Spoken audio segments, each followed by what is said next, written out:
So, hello guys. Welcome back sa ating channel. So, for today's video, pag-usapan natin ang tinatawag nilang Magic Tree.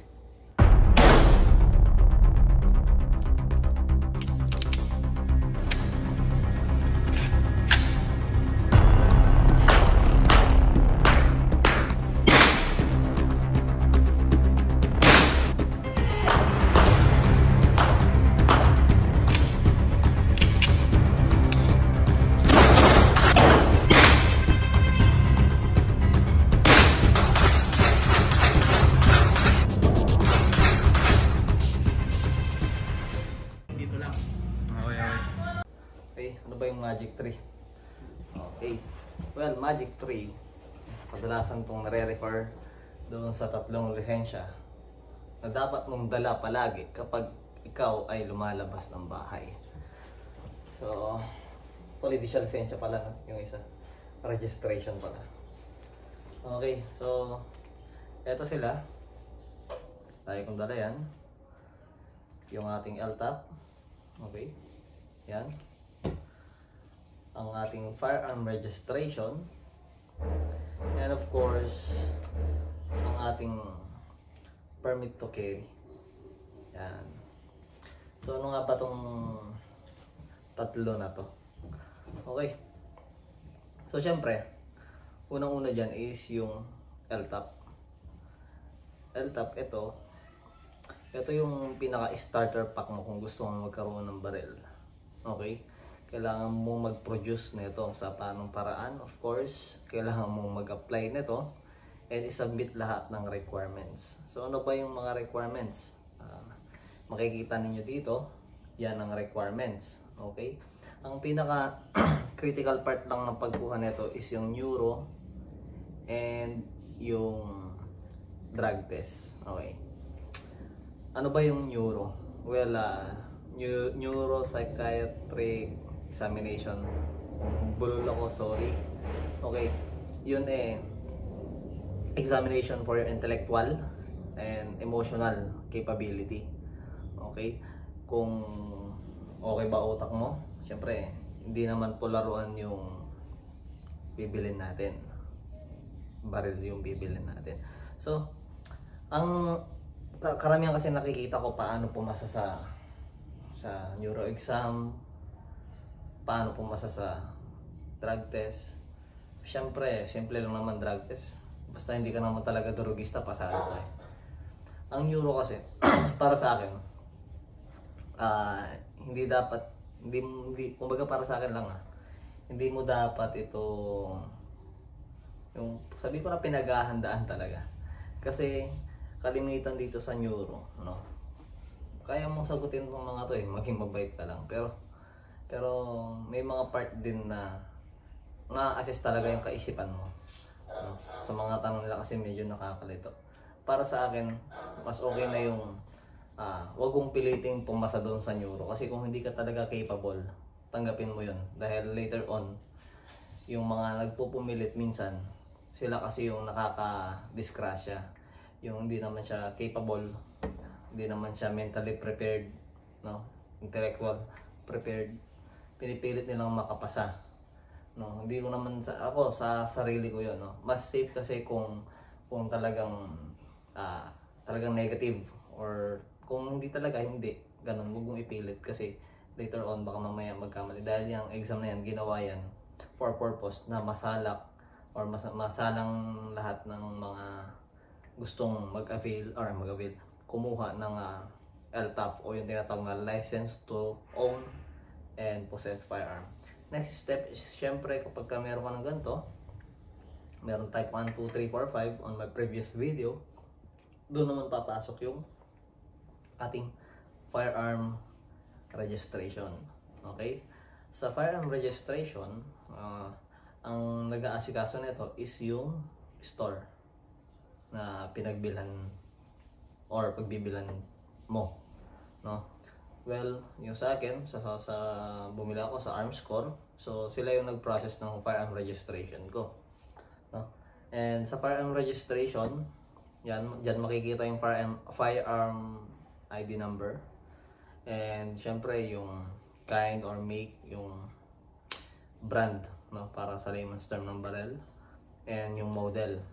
And at the same time, yung caliber niya, and of course, yung serial number, which is hindi ko naman siya pwedeng ipakita. Because this is a very confidential identities. Siyempre, hindi naman tayo papayag na makikita to dahil baka mamaya gayahin yung serial number ng unit natin, gamitin sa masama. Yun yung iniiwasan natin. Okay, so edi meron na ako na ito. Anong perks na ito? Okay, for these two IDs, no?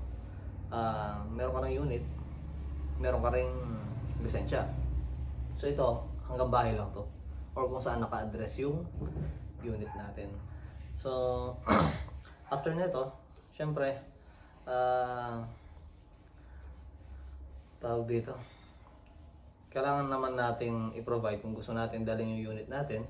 Syempre, kailangan natin mag-provide ng tinatawag na permit to carry outside of the residence or business. Dito medyo nagkakatalo. Kasi, meron namang medyo mahirap na requirements dito.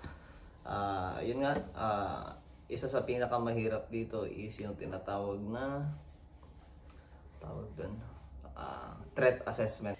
Kailangan mo nang mapatunayan na yung buhay mo is nasa threat talaga, no? Pero syempre, merong mga exemption dyan. So, makikita nyo sila dito. Ayan, merong lawyer, merong accountant, may engineer, may businessman, no? Iba-ibang profession. And ito yung mga exempted, no? Pati nga pari at saka pastor exempted eh. So kapag meron ka nito, magic tree tawag namin, safe ka na sa mga checkpoint, no? Ako di pa naman ako na checkpoint, pero all goods naman kasi pagka pumupunta tayo sa firing range, no, dino-double check nila yan. Actually nung last ako nag-firing range, nag-firing, hiningin nila yung 3 ID and sineros nila, no? And at the same time, doon ko nalaman na bine-verify pala talaga nila ito sa Philippine National Police, no, yung mahawak ng firearms and explosive. And at the same time dito sa permit to carry, dina-double check din nila yan. Okay, so ano bang naman? Wala lang. So nadadala mo yung unit mo. At the same time, syempre, kapag dala mo yung unit mo, dapat iwas gulo. Actually ako, magmula nung nadala ko yung unit ko, nabawasan yung pagiging mainitin ng ulo ko sa kalsada. Yung minsan mapapaisip ka na lang na ikaw na lang yung iiwas sa gulo dahil sa bagay na alam mo yung magiging consequence once you get involved with the crime na pwede mong magawa with your firearm. So yun lang para sa akin, no, as a licensed gun owner and syempre law abiding citizen tayo, nakita ko yung pagbabago ng dala ko ito, no? Naging less yung pagiging mainitin ng ulo kahit na alam kung ako yung tama sa kalsada. Ako na mismo yung kumbaga nagpapakumbaba, nagpaparaya.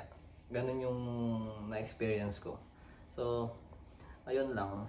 At yun nga, di ba, yung iba may mga lisensya naman, pero bakit ganun? Kung merong kamote rider, meron din kamote gun holder, no? Yun yung sinasabi ko na huwag mong pilitin or huwag kang mandaya sa pagpasa ng neuropsychiatric examination. Kasi kapag ka pumasa ka dyan at alam na palyado yung utak mo, someday somehow, delikado. Kasi imagine mo, ang allowable bullet is 50. So ibig sabihin, 50 lives ang nasa iyo. Kasi one bullet pwedeng kumitil ng buhay yan. That's why it's a very big responsibility to have it on your own. So ayun, sorry na putol yung video na full load kasi yung memory natin. Anyways, yun lang naman. Just be thoughtful pagka pumasok ko sa ganito.